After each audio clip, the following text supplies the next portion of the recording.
मेरे इतने अच्छे सेक्रेटरी को मार कर क्या मिला होगा उसे। देखो, सब कहने वाली बातें हैं। आप सभी जानते हैं कि कब्रिस्तान की तरफ जाना मना है, क्योंकि वहां जाने वाला जिंदा नहीं लौटता। सब मुसीबत का जड़ ये कब्रिस्तान है, इसी को तोड़ डालो।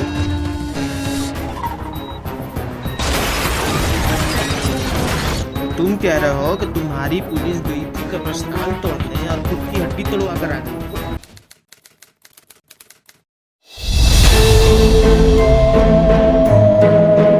पापा पिछले वाली गली से चलिए ना, वहाँ से शॉर्टकट पड़ेगा। नहीं बेटा, वो रास्ता काफी खतरनाक है। उस रास्ते से जाने वाले लोग कभी वापस नहीं आते। ऐसा क्यों पापा? उस रास्ते में एक कब्रिस्तान है। कहा जाता है कि उस कब्रिस्तान में एक बुरी आत्मा रहती है जो वहां से जाने वाले लोगों को मार देती है। मेरे इतने अच्छे सेक्रेटरी को मार कर क्या मिला होगा उसे। ये सिर्फ मेरा सेक्रेटरी नहीं था, मेरे लिए मेरा फैमिली था, मेरा भाई जैसा था ये। मेरे फैमिली मेंबर को मारकर अपोजिशन वाले ने अच्छा नहीं किया। अपनी आप को संभालिए सर। देश की जनता सब देख रही है, वो कभी ओपोजिशन पार्टी को वोट नहीं देगी। इसका बदला मैं नहीं, देश की जनता लेगी। वीडियो सही से रिकॉर्ड किए हो ना? यस सर, आपका एक्टिंग कमाल का है। कोई कह नहीं सकता वीडियो देखकर कि आप एक्टिंग कर रहे हो। चुप बेवकूफ, अब दोबारा ये बात अपनी जबान पर मत लाना, वरना तुम्हारा भी वही हाल होगा जो मेरे सेक्रेटरी का हुआ है। सर लेकिन आपका सेक्रेटरी तो काफी वफादार था, आपने उसे क्यों मारा? तुम आजकल बहुत सवाल पूछने लगे हो। तुम बॉडीगार्ड हो, बॉडीगार्ड की तरह रहो, ज्यादा सवाल मत पूछो। सर कहा जा रहा है कि ओपोजिशन पार्टी में जो मर्डर हुआ है उसमें आपका हाथ है। इस बारे में आपका क्या कहना है? देखो, सब कहने वाली बातें हैं। आप सभी जानते हैं कि कब्रिस्तान की तरफ जाना मना है, क्योंकि वहां जाने वाला जिंदा नहीं लौटता। 2 से 3 दफा उसका सेक्रेटरी कब्रिस्तान की तरफ देखा गया था। अब जब वो मौत के साथ खेलेगा तो मौत भी तो उसके साथ खेलेगी ना। यानी आप कब्रिस्तान वाली बात पर यकीन रखते हैं? सच बात है भाई, इसमें यकीन क्या करना, मेरे दादा भी इस चीज का शिकार हो चुके हैं। सर आपने मुझे बुलाया? तुम्हें मेरा बहुत ही जरूरी काम करना है। जी सर फरमाइए, आपका हुक्म सर, आंखों पर। सब मुसीबत का जड़ ये कब्रिस्तान है, इसी को तोड़ डालो। सर लेकिन ये बहुत रिस्की है। पुलिस साहब, एक बात कभी मत भूलना, जिंदगी में आगे बढ़ना है तो रिस्क लेना तो सीखना पड़ेगा। अगर तुमसे नहीं होगा तो बोल दो, मेरे पास बहुत से आदमी हैं। नहीं सर, हो जाएगा, आप चिंता मत करिए।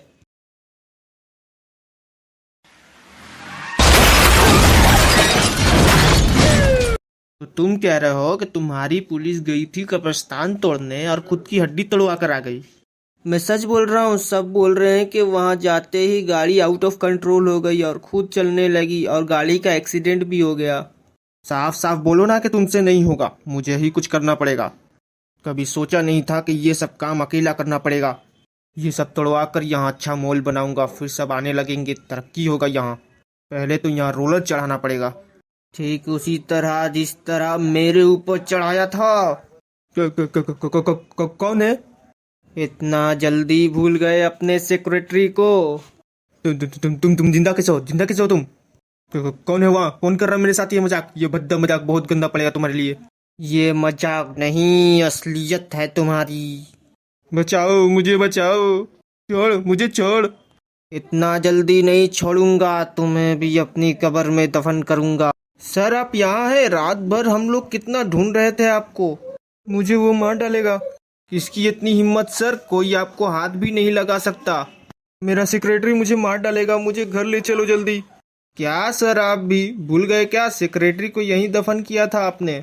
सेक्रेटरी का नाम मत लो, मुझे डर लग रहा है, घर ले चलो मुझे। आइए सर, उठिए, हाथ पकड़िए। अरे मैं हिल भी नहीं पा रहा हूँ, मुझे डॉक्टर पास ले चलो जल्दी। डॉक्टर साहब को ठीक होने में कितना दिन लग जाएगा? देखिए इनका हाथ पैर हिल नहीं रहा है, जिसके लिए ऑपरेशन करना पड़ेगा, तो लगभग 1 महीना लग जाएगा। जल्दी कीजिए डॉक्टर, सामने इलेक्शन भी है। मैं अपनी तरफ से पूरी कोशिश करूंगा। काश मैं वो गलती नहीं करता तो मेरा आज ये हाल नहीं होता। देखो तुम पर मुझे बहुत भरोसा है, एक बहुत ही जरूरी काम दे रहा हूँ। अगर तुमने ये पूरा कर दिया तो तुम्हें इसका इनाम भी मिलेगा। मैं आपका भरोसा कभी नहीं तोड़ूंगा। शाबाश, एक बैग दे रहा हूँ, उसे बस अपनी जगह पहुँचा देना। बैग के अंदर क्या है वो देखने की कोई जरूरत नहीं है। हो जाएगा ना काम? हाँ हो जाएगा। ठीक है, निकलो अब तुम। हेलो, आपका सामान अपनी जगह पहुंच जाएगा, आप जाकर ले लेना और पैसा मेरे दूसरे अकाउंट में देना। नेताजी ने बैग में क्या है वो तो देखने मना किया है, लेकिन मेरा दिल मान नहीं रहा। आखिर इसमें ऐसा क्या हो सकता है, खोल कर देखूं क्या? वैसे भी एक बार देख लूंगा तो कौन सा नेताजी को पता लगने वाला है।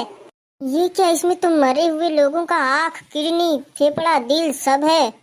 यानी नेताजी ये सब का धंधा कर रहे हैं। मेरे रहते हुए ये सब कभी नहीं हो पाएगा। मैं आज ही पुलिस को इन्फॉर्म करूंगा। तो तुम कह रहे हो कि तुम्हारे नेताजी काले धंधे कर रहे हैं ये सब का? जी इंस्पेक्टर साहब, मैं कभी भी किसी के भी गलत काम में साथ नहीं देता, इसलिए मैं आपके पास आ गया प्रूफ के साथ। ठीक है, तुम बैग यहीं रख कर चले जाओ, मैं सबक सिखाता हूँ तुम्हारे नेता को। हेलो नेताजी, नमस्ते। अरे कैसे कैसे लोगों पर भरोसा कर लेते हो आप? आज तो काम तमाम करने वाला था ये आपका। पूरा सामान ला कर रख दिया मेरे सामने। बोलिए, अगर दूसरा पुलिस वाला होता तो आप पर तो बहुत बड़ा केस हो जाता। हाँ हाँ, वो तो मैं संभाल लूंगा, मेरा 50% मिल जाना चाहिए बस। और इसका कुछ करिए आप, रखता हूँ। अरे आप यहाँ पर कैसे? एक बात बताओ, तुम हमको उल्लू समझते हो क्या? नहीं, आप ऐसा क्यों बोल रहे हैं? आप तो बहुत चालाक नेता हैं। मीठे मीठे बोली बोलकर पीछे से छुरी भोंकने वाले इंसान हो तुम। वो पुलिसवा मेरा ही आदमी है जिसके पास मेरे खिलाफ बयान दे रहे थे तुम। अच्छा, तो आपको सब पता चल गया? अब बताओ तुम्हें क्या चाहिए मुंह बंद रखने के लिए? बस आप ये सब धंधा छोड़ दीजिए। अरे इसमें गलत क्या है? लोग कब्रिस्तान में बॉडी दफन कर देते हैं, अगर उसी को निकाल कर उसके बॉडी पार्ट्स को बेच दूं तो इसमें गलत क्या है? इलीगल है ये। तुम मुझे लीगल इलीगल समझाओगे? बहुत गलत कर रहे हो आप। गलत क्या होता है वो अब मैं तुम्हें समझाता हूँ। हेलो, उसका काम तमाम कर दिया हूँ, बस उसके साथ वीडियो बनाकर न्यूज़ में फैला दो कि ये ओपोजिशन वालों का हाथ है। मैं यहाँ कैसे आ गया? कोई है? तुम मर गए थे? मरना तो एक दिन सबको है। आज मेरी तो कल तुम्हारी बारी है। तुम लोग दो ठो कैसे हो गए? मरना तो एक दिन सबको है। आज मेरी तो कल तुम्हारी बारी है। क्या हुआ डॉक्टर, अचानक से आपने क्यों बुलाया?